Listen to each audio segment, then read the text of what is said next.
उपस्थित बंधू आणि भगिनीनो, मंचकावर बसलेला आहे देवेंद्र फडणवीस आणि एकनाथ शिंदेजींचा एक्का.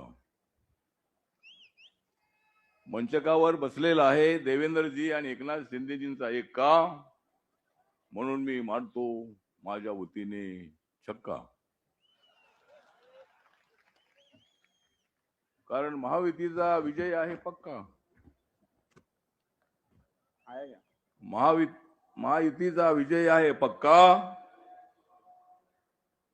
आणि आमच्या सर्वांचा तुम्ही मान राखा. भरून गेला आहे मैदान शिवाजी पार्क. भरून गेलेला आहे मैदान शिवाजी पार्क. मी महायुतीला देतो 150 मार्क.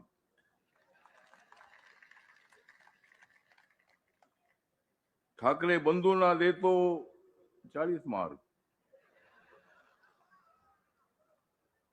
ठाकरे बंधूंना देतो 40 मार्क. काँग्रेसला देतो 30 मार्क. आणि बाकीचे सगळे आमचे मार्क.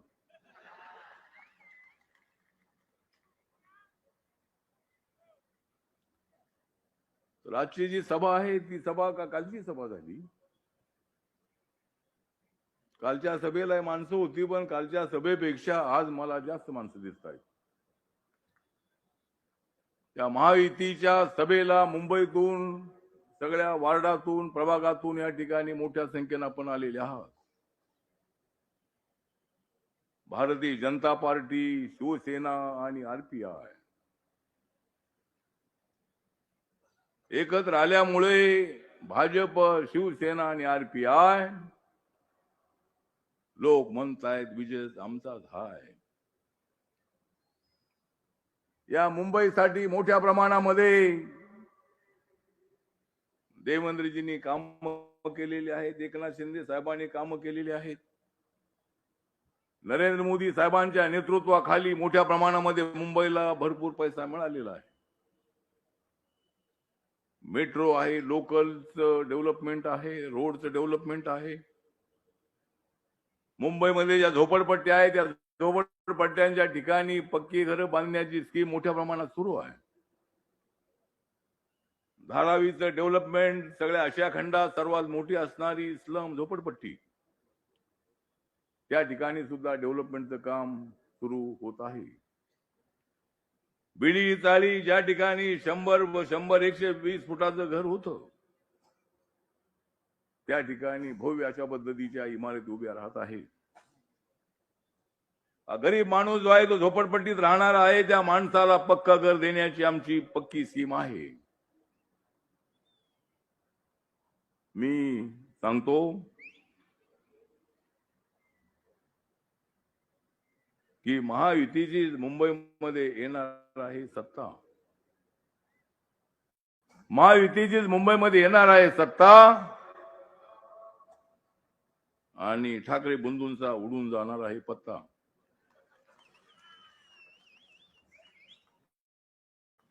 हे दोन भाऊ एकत्र आलेले आहेत. या तुम्ही एकत्र, या तुम्ही एकत्र. पण ज्या बाळासाहेबांच्या विरोधामध्ये राज ठाकरे साहेब गेले, त्यावेळेला उद्धवजींचा तर पराभव झाला होता. उद्धवजी आमचे चांगले मित्र आहेत, त्यांनी आमच्या सोबत राहायला हवं होतं. 2019 मध्ये सर्वात जास्त जागा बीजेपीच्या आल्या होत्या, त्यानंतर शिवसेनेच्या जागा आल्या होत्या. आपण आमच्या सोबत राहिला असता तर धनुष्यबाण तुमच्याकडे राहिला तर, पण धनुष्यबाण आज एकनाथ शिंदे साहेबांकडे आहे. धनुष्यबाण आमच्याकडे आहे. जे तुमच्याकडे आहे फक्त कान आणि आमच्याकडे आहे धनुष्यबाण. तुम्ही अशा पद्धतीचा निर्णय घेतला नसता तर आम्ही सगळे एकत्र असतो, पण तुम्ही फार लांब निघून गेलात. ज्या काँग्रेस पक्षाचा बाळासाहेबांनी आयुष्यभर विरोध केला, त्याच काँग्रेस पक्षासोबत आपण केला. देवेंद्र फडणवीस यांच्या पाठीमध्ये खंजीर खुपसण्याचा प्रयत्न केला तुम्ही. मॅन्डेट जो होता तो मॅन्डेट हाच होता की भाजप शिवसेना मिळून सत्ता स्थापन झाली पाहिजे असाच मॅन्डेट होता. पण तो मॅन्डेट तुम्ही नाकारलात आणि तुम्ही गेलात काँग्रेस पक्षाकडे. एकनाथ शिंदे साहेब खमक्या माणूस होता. 56 आमदारापैकी 40 आमदारांना घेऊन ते देवेंद्रजींकडे आले आणि सरकार आपलं स्थापन झालं. एकनाथ शिंदे साहेबांना मुख्यमंत्री म्हणण्याची संधी मिळाली 2.5 वर्ष. आणि लाडक्या बहिणींचा निर्णय आहे, अनेक निर्णय आहे त्या सरकारने घेतले. त्यामुळं मी आपल्याला एवढंच सांगतो की देवेंद्र फडणवीस, एकनाथ शिंदेजी आम्ही सर्वजण आम्ही एकत्रित आहोत. मुंबईच्या विकासासाठी आम्ही तुमच्यासोबत आहोत. ज्या महानगरपालिकेमध्ये मोठ्या प्रमाणामध्ये भ्रष्टाचार झाला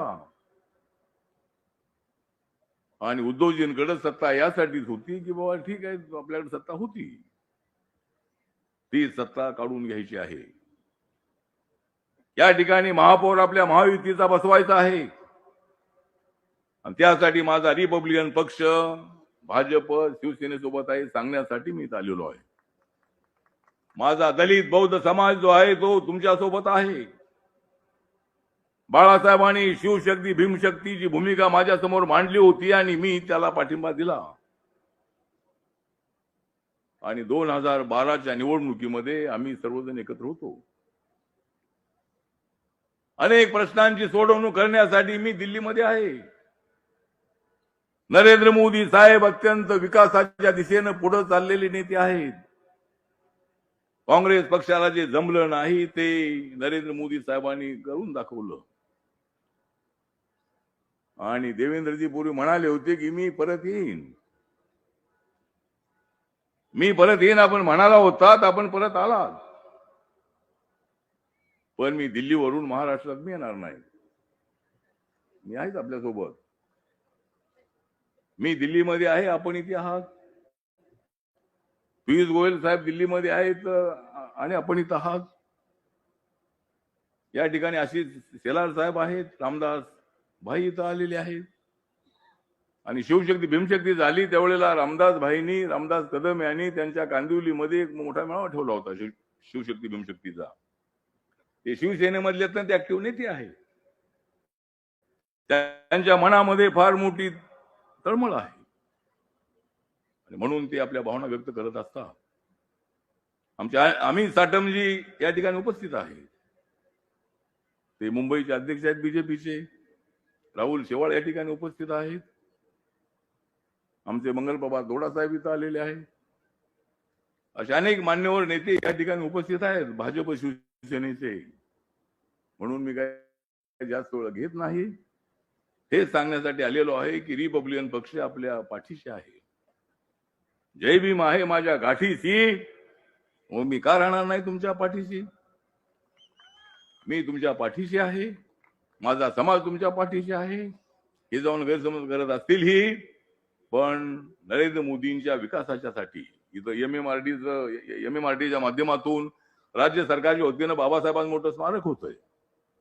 बाबासाहेबांचं भव्य दिव्य स्मारक इंटरनॅशनल लेवलचं होत आहे. 1300 ते 1400 रुपये खर्च करून एवढं मोठं स्मारक कधी काँग्रेसच्या काळामध्ये झालं नाही.